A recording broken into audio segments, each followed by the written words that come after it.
In this video, I'm going to show you how to make a table of contents on Google Docs. So what you want to do is you first of all want to go ahead and select on insert, then select on break and then page break so that your table of contents starts over here. So this first page can be like your cover letter and stuff like that. Then over here, your table of contents, then moving forward, your actual paper.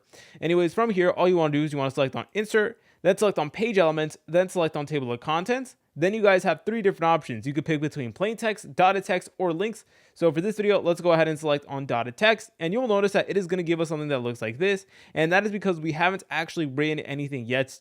But if you already have an essay over here, then it's automatically going to generate you a table of contents, which is definitely pretty nice. All right, so let's say that this is our essay over here. We got a few paragraphs, sections, etc. You want to make sure that you include sections and headings like this, for example, because that is really important. So make sure that you make the text slightly bigger and of course bold it so that Google Docs knows that it is actually a heading.